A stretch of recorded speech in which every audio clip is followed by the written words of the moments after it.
Day 2 continues, and we are now at Jarlshof. And Jarlshof is a very remarkable archaeological site because it has been occupied for 4,000 years. And so you have buildings upon buildings, and you can really observe how things have changed over the past.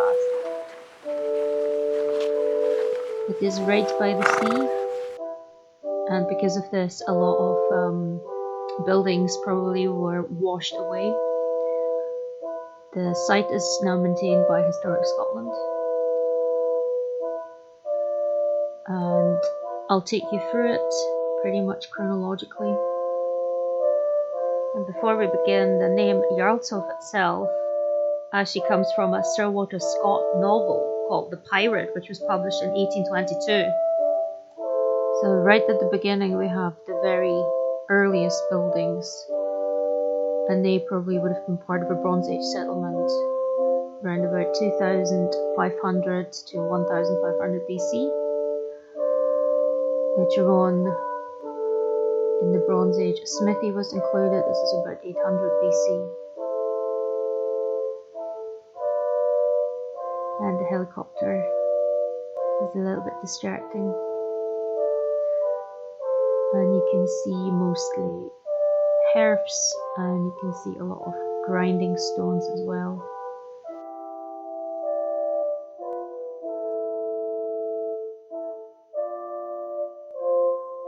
And as you can see, there's very little left of the early houses. They would have had a thatched roof and a round shape.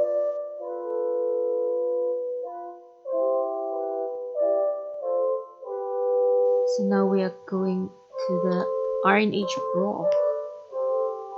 And part of the Iron Age broch has been lost to the sea, especially the entrance. You can still see a little bit of it.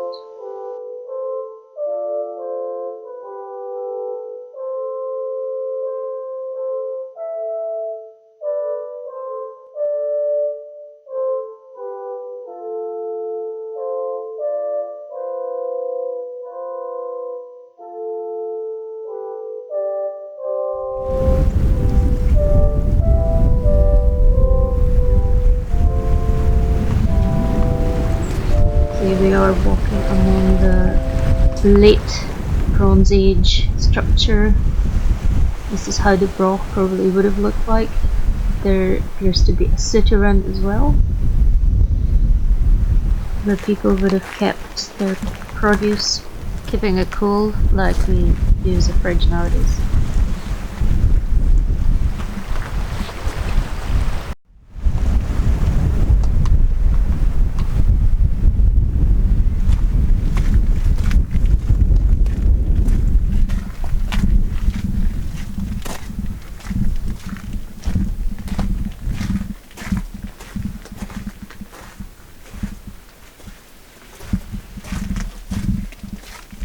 And you can see some of the grinding stones as well.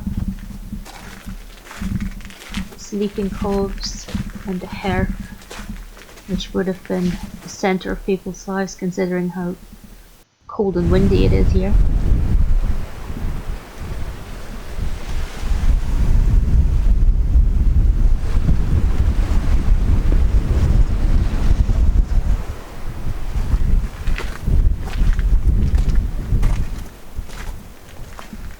What's interesting is that there's a lot of wheelhouses around, and wheelhouses were a way of avoiding having to use timber on the inside, so they built them in a way that stone would uphold the roof.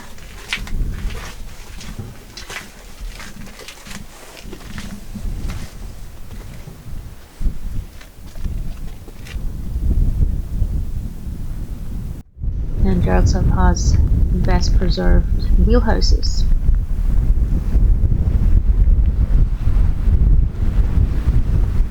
And we're now going down into one of these.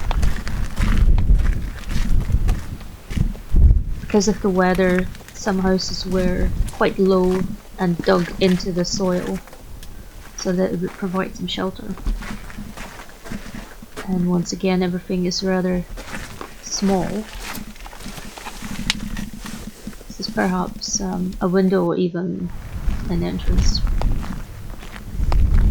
You can see some of the later houses over there. So this is the best preserved wheelhouse on the site. And you go down kind of like a hobbit hole, and you have to really squeeze through it. It's really tight. So there we are once again. I think those are alcoves where people would have been sleeping, and it's all very well preserved. Of course the roofs are missing, they have decayed over time. And this is the wheelhouse from the outside.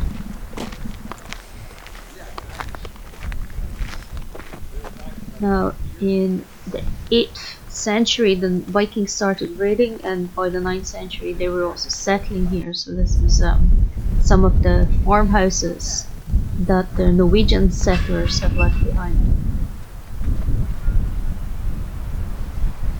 It's around about 850 AD they started to come along. And Shetland was in the hand of Norway for quite a long time. Until in 1469 the marriage of James III of Scotland to Margaret, daughter of the King of Norway, resulted in Shetland and Orkney becoming part of Scotland. In 1564 Robert Stewart, an illegitimate son of James V and half-brother of Queen Mary, is made Sheriff of Shetland and Orkney, and in 1581 he is made Earl of Shetland and Orkney, and his son Patrick built this house in 1591, and this was known as the House of Sumburgh.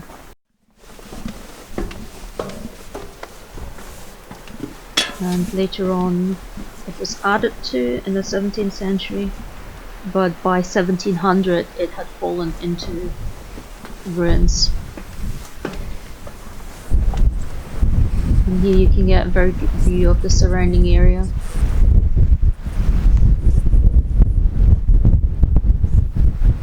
And also you can see the wheelhouses from the top.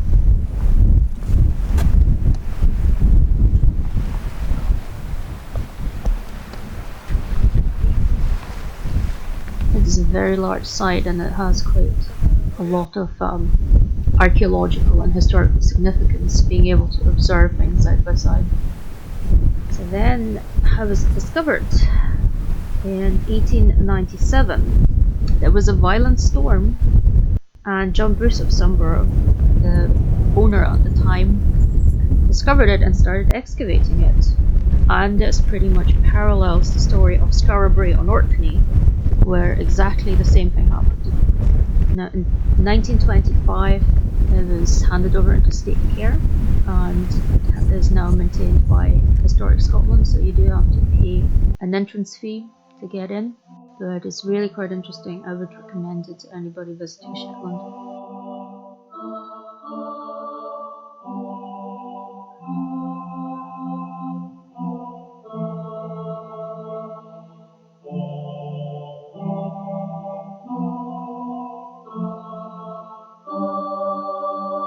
And since the day wasn't over yet, we also decided to visit NINIAN'S Island. And you can reach the island through a causeway along a small strip of beach. It was forecast to be a stormy night, so we did not linger for a very long time. We just went up to the ruins of the old chapel and had a look at that, and then we went back.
chapel itself is from the 12th century, and it was probably raided by Vikings, and a monk must have hidden some of the treasure, because later on in the 50s a young boy was exploring the island, and he actually found a little bit of the hoard, and then it was excavated. He was just a local schoolboy. On the 4th of July of 1958, he found it under a slab which was marked with a cross. Here we have arrived at the ruins, and we're having a little walk around. On the sign right next to it, we can see some of the items that were part of the hoard. Quite a few nice brooches. Very little remains of the chapel today, but I think it's worth going up just for the nice view.